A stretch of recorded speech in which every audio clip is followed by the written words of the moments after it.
y'all, welcome back to the Hot Rod Dad channel. Glad you came. I hope you stay. If you haven't already, I hope you take a quick little second, hit the like and subscribe for me. I would greatly appreciate it. Just got a call a few minutes ago from my buddy Todd, and he said he's got a really cool car there that I need to come look at. So I've jumped in on Oscar here and I'm headed out there right now. So y'all come along. Let's see what he's got in store for us.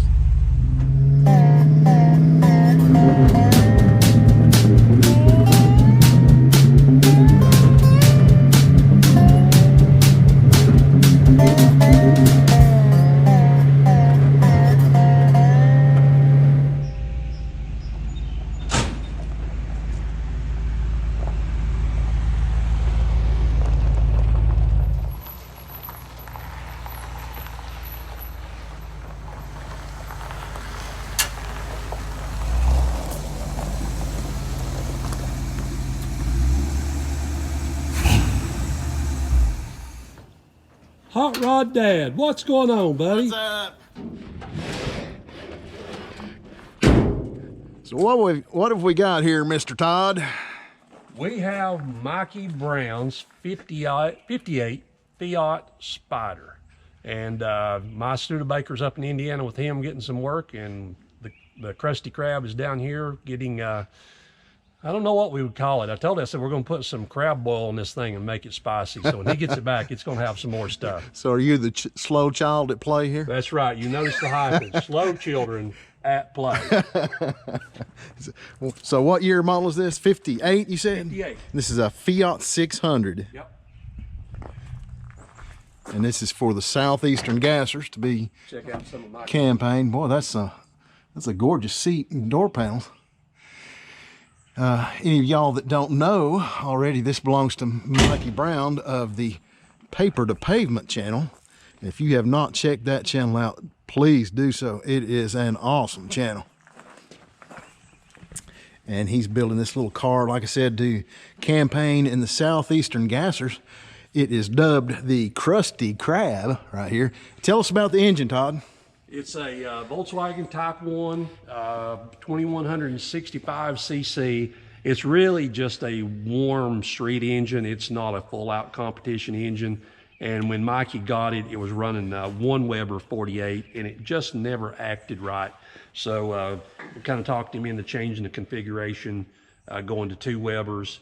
And we're basically just going to line some things out. It should be a good solid engine. We are going to go in, pull the heads, check the cylinder bores, make sure everything's good, and basically we're just going to refine it for him and get him running right.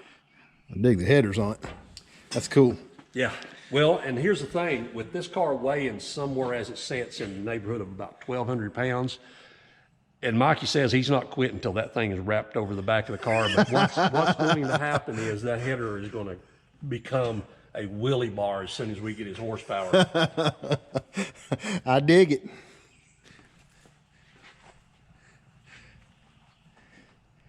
I like that wheel and tire combo. Those are BRM. Those are actually period correct. That is, that's one of the accepted wheels that was available in 1967 before, and that's the real deal. I kind of like what he did with the front. It was just retaining the little factory steel wheels. And notice he's even got bias plies up there. I noticed that. Yeah, I was checking that out earlier. I think those are cokers. And I remember seeing him radius these rear quarters on his channel. Yeah. Yeah, he's amazing with metal. When you see what he's done with my Studebaker, it literally in 48 hours, from Monday afternoon to yesterday afternoon, he just completely transformed my Studebaker, made it from a discouraging thing to just, it looks awesome. And, well, when you get it back over here, we'll come over and check it back out too. Yep. And what's cool is, you know, Mike and I are going to be competing against each other, and he's, you know, doing, you know, it's just, that's just a way of making it happen. Well, that's what it's all about. Yeah. You said this was a retired race car when he found it. Yes, yeah, it was a legit race car. Ran, I think back then, like J or K gas, Volkswagen power, and it ran down northern Alabama, Tennessee area, And apparently it went through several names at one point. It was called No Big Thing. And there was a import car place out of Huntsville, Alabama, sponsored it back then. And he really busted his rear end to get this car ready last year. Its first race out of retirement was back in Huntsville. He said he thought that was appropriate, that it found its way back. Yeah, I remember seeing that on the channel. Yeah. Unfortunately, he had a little bad luck right there. Yeah, he had transmission issues. It's kind of a long story, but someone sold him a transaxle that was supposed to be one thing, and it was totally, yeah, it was fraud. They lied to him. So what's up here? Nothing. That's just the trunk, basically. Just the trunk. And honestly, I've not had that open yet. This is the first, other than at the races, it's the first time I've had hands on the car. But by the time we get through, we'll know it pretty well. Yeah. And matter of fact, I guess Mikey wants me to be intimate with his car, so let's just see what's in there. You said this car weighed what? About 1,200 pounds? Without Mikey in, it's about 1,200 pounds. Wow. I think. It's got a little, check it out. Little tank in there. Oh, check out that. I like that. Brake. Oh yeah. I guess. And down there's a great place for the nitrous bottle. That's not allowed in southeastern gassers, is it? No, not at all. But it's not my car. I don't care. I'll put it on. I like. And then I'll protest him when we race each other. I like the tank. That's really cool. Yeah. Beautiful little Fiat emblem there. Yeah. This car is so cool. The car at some point may be getting a name change. Mikey's nephew passed away recently at only 18 years old, and he loved this car. And when it was being built, of course, keeping the patina, they decided to call it the Krusty Krab. But there's a good possibility that it's going to get a complete facelift.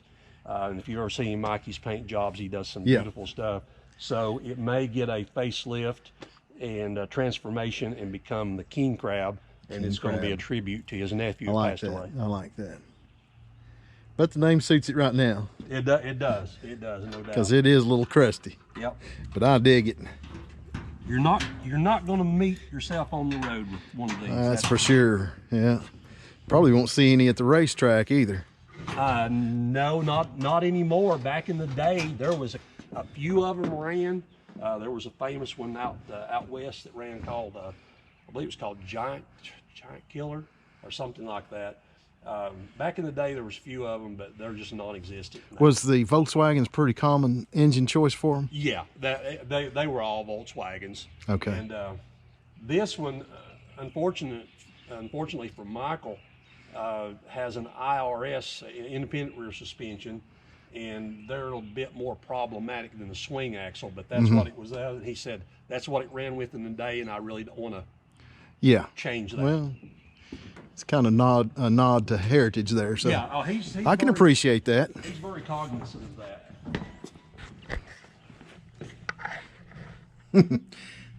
Got an old odometer decal on the dash still. You should maybe get in and try the size out on this thing. Look at those little bitty baby tires. 620 12-inch rims, y'all. Ain't that cute? I'll push it back next to Alice and get it straightened up. Well, that thing is super light, ain't it? It weighs almost nothing. That's just about like a big go-kart. I think about right there will be good. That'll give me room to pull the engine and get the truck back in. Now, how tall are you, Todd? Before I started getting old, 6'3", they called me 6'2". So how well do you fit in that thing? I don't know. Let's see. If I get stuck, Mikey, I'm sorry. You may have to keep me. Oh. It's a little hard for an old man to get in and out of, ain't it? You'll have to find one and ask him, yeah. Whoa. I could drive it. Yeah. Wow, this thing is tiny. Wonder how long that thing is and what the wheelbase is on it. You know, I don't know. I think it's like in the mid 80s, low 80s. It's ridiculous. And how tall is Mikey? Mikey's, he's 5'11", 6 foot, and he's 300-pound boy. So can you imagine going down the road if you accidentally pop the door? Oh, that's why they call them suicide doors. Yeah. Fuel and oil. So check out the door latch there. That's very simple. Yeah. I like the little door handle there too. This little grab bar. Does the window still working? Heck yeah, they work. They work good. Look at that. Better than my Plymouth. That's cool. It look cool with some yellow plexiglass back there with it. Yeah, I think he's got a lot of plans for the car. It's so early. I mean, it's only been to 2 races and it broke. Yeah. Because of the transaxle issues, it broke at both races. And so it's essentially a new race car. It's not had any development, and Mikey is so busy with his other business ventures that, but he'll make progress on it this year. And it takes a while to get the bugs worked out on one. Yeah. Especially considering the thing sat since the mid-70s. And so you're getting ready to pull the engine out of it here tomorrow, right? Probably tomorrow. I'm going to be pulling the engine out, and I want to be able to have a diagnosis for them by hopefully Sunday. Turns out I've got to work Saturday. That's going to hurt a little bit. But I want to pull the heads, see what's going on there, and that'll let us look at the cylinder bore, see if there's any issues, see what the health of the engine is, and then we'll decide what we're going to do with the cylinder heads, if we're going to do some more work on them, and we'll get it built back up, and then it's tuning in the new carburation and setting the timing and those sort of things. This thing is so tiny, y'all. I can sit here with my arm hanging out this side. Reach over here. If the window were down, I could put my fingers on the outside of the door right there. And you said in Italy. In Italy, that's considered a 5-seater. A 5-seater? They must be midgets over there. Or they really like each other. So what we're going to have to do is come in and remove this, I guess you call it an apron, this panel here, just like 4 bolts. That'll give us access to the engine. Then the engine support, there'll be a bolt on each side and one that goes through the actual engine case that holds it to the support. Once you do that, being a Volkswagen, it just take the hot wire off, disconnect the throttle cable, pull 4 bolts here, slide the engine back. Normally, if it was actual Volkswagen, you just slide it back and drop it out. But since the Fiat is a lot narrower and we have the twin 48 Webers, we'll have to actually scoot the engine over and rotate it and just slide it out of here. You can, if you had a little practice, you can do it in 3 to 5 minutes. Yeah. So that's pretty quick. No big deal. Is that a GM alternator? I think so. Yes, it is, someone asked him why I use the big alternator, and he said that's what happens when you click the first thing that you come to on the internet.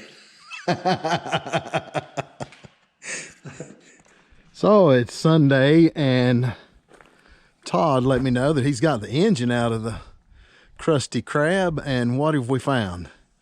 Well, come in, we'll show you. I thought it was riffraff outside, and it's above average riffraff. So you heard Oscar coming up the drive, huh? Yeah.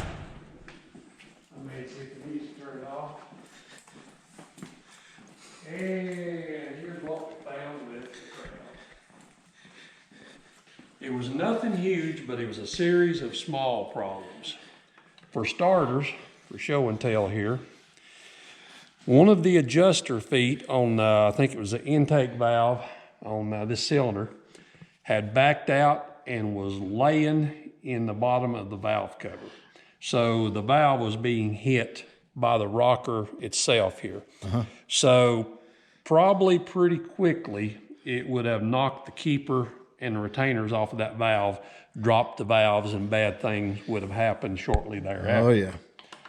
Then the other things we found were on 2 of his cylinders, so that one was already compromised. 2 of the other cylinders we're leaking compression around the top of the barrel and the cylinder head. So we're gonna have to go back. This surface here has to be absolutely flat, and the surface that it mates to on the cylinder head. And what happened, two of the barrels had a little slightly burned areas right here. As a matter of fact, here we go. Where this should be shiny all the way around here. I see that dark place. Yeah, we've been leaking compression around here. So the cylinder heads are gonna have to be surfaced, or not surfaced, in this case it's fly cut, because you have to reach down in it. So those are gonna have to be fly cut to get that a good parallel flat surface. And now we're going to have to even these up, and Joey has a way of doing that, using a machine glass and some abrasive and being very careful. So these are savable, nothing wrong there. So basically, what he was trying to do with carburation last year was just for nothing, because you were tuning to a problem. So once we get these straightened out, get those issues straightened out, we're also going to, this has a stock flywheel on it. And a car this small doesn't need a heavy flywheel. So we're going to put a lightened flywheel on it, fix the issues with compression. We'll bump the compression a little bit, since we're going to have the heads fly cut anyway. We'll be bumping the compression a little bit. And then that'll give us a point to go back to where we can have something to tune to. So then we'll start back with the new carburetor set up and get him tuned in, and he should be way better off next year. Also, something we're going to do, since he's going to have more horsepower, and he now has a good transaxle, a professionally built transaxle, it should stay with the car. Joey noticed that they do not have a support strap on the front of the transaxle. And what happens when you at the launch, it's going to try to pick the front of the transaxle up, and it's going to snap the snout off. So we're going to put him a brace on there. Should have him where you'll have a pretty reliable car. So that's what we found on the Crab. The heads are going with Joey to get fly cut. We're going to go to Larry Lively's place Tuesday, get rings, different things that we need to start putting it back together. Cool. When you get it back together, holler at me, because I'm going to come out and see this thing running. Okay. All right, we can do that. And we'll check back with you. Yep. In the meantime, y'all check out the Southeastern Gassers and Mikey's channel, Paper to Pavement. Todd, see you, buddy. See you. Have a good one. Thanks for letting us check out the Krusty Krab. Anytime. Come on.